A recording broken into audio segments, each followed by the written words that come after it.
Hi, I'm Eddie Bush. Welcome to my Calloused Hands guitar series.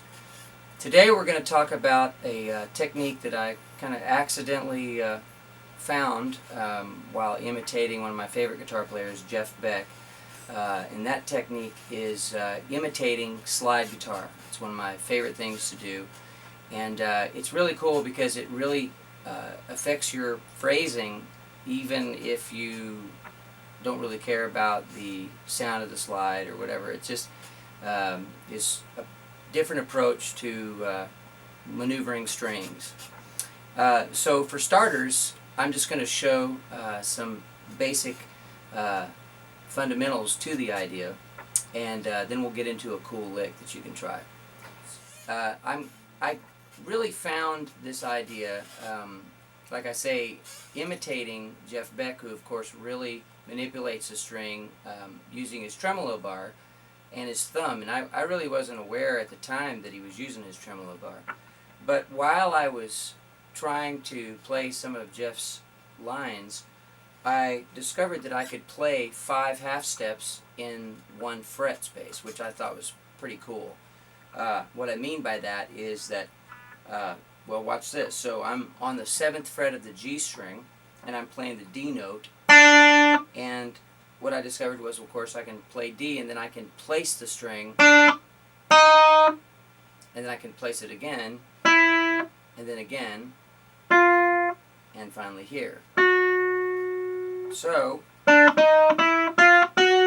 2 whole steps worth of notes. So notice that I'm not bending up to those tones, I'm actually placing the string. Gonna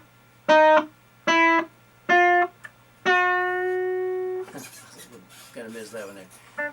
But, you know, when I realized that, wow, I can play that many notes in 1 fret, then I started thinking, well, man, you know, maybe there's something to that. Maybe there's something really cool that I could do.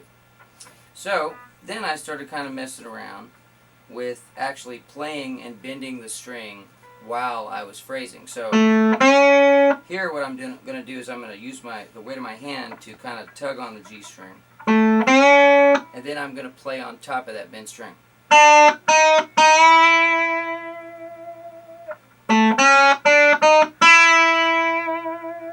So then I started to mess around with it a little bit more.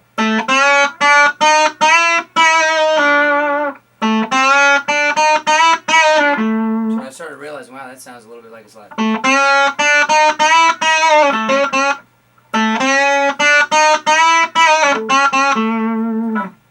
And then I started pretending that I had a slide, you know, with my first finger. Just playing like an A chord form.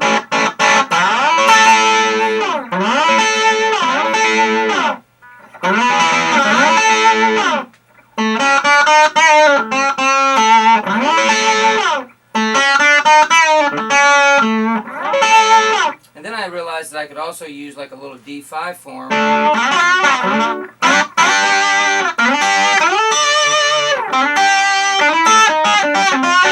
And then I started realizing that, wait a minute, you know, so I could actually mix the two.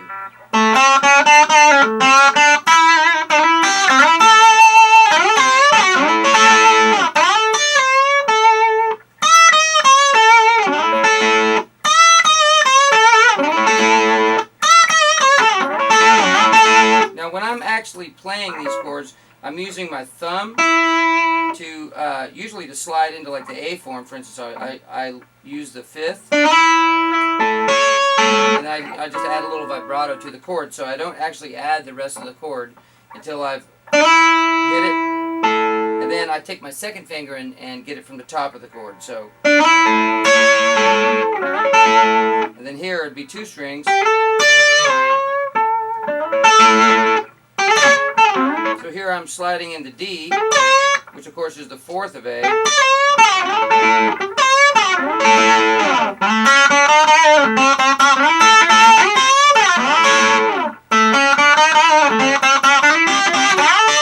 Now here what I'm doing is sliding in, and instead of doing, you know, this, here I would be playing a D chord, and of course course, then this would be G, so again the fourth, but instead of playing the G5, I'm going to be playing a G6, which is kind of cool. So, and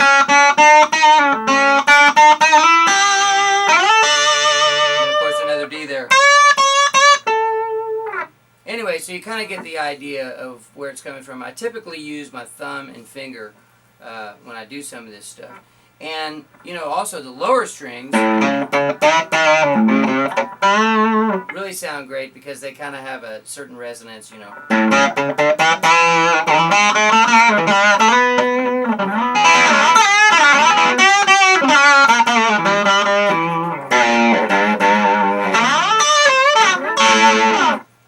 Anyway, so let's try a cool lick that you know, encompasses a lot of these different sounds. So the lick is going to look like this.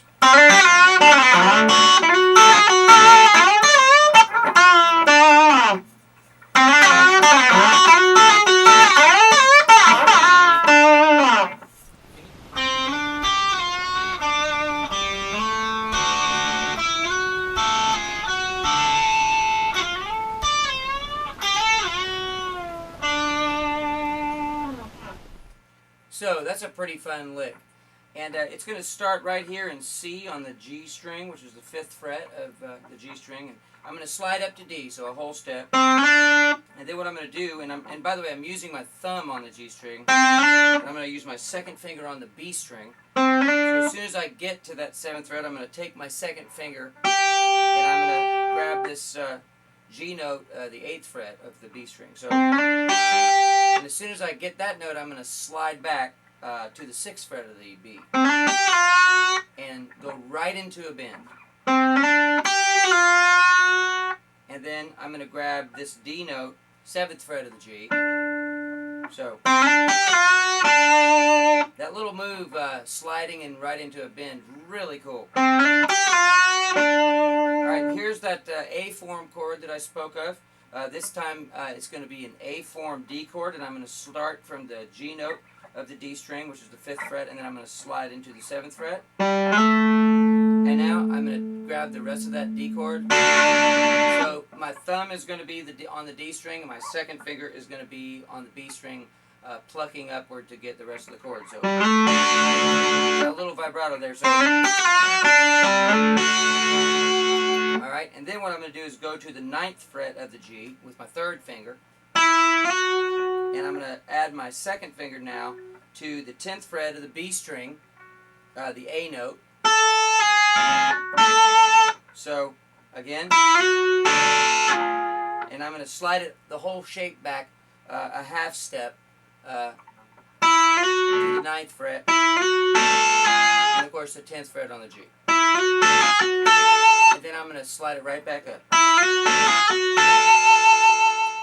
So as I mentioned, this lick is actually being performed right now in D, but it also can be used in every other key. And it starts really out of the A form D chord. So that's where you first really see the D major, and then of course it lands on the D. So, you know, if you wanted to play it in C, then you would just move it back a whole step. And you always will slide into the 4th of whatever the root is first. So,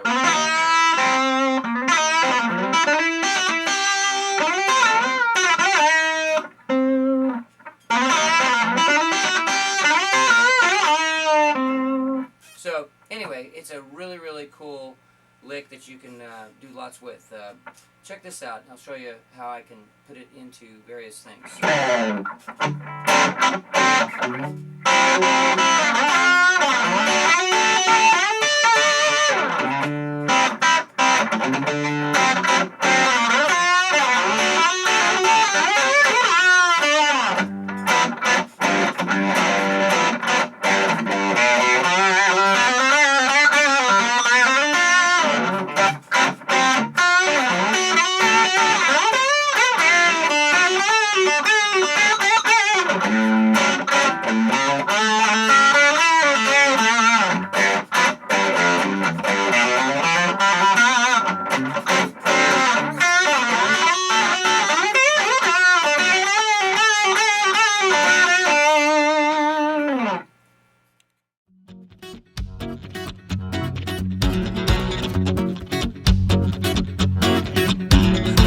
talk about reconciliation, how you'd love to mend a fence or two.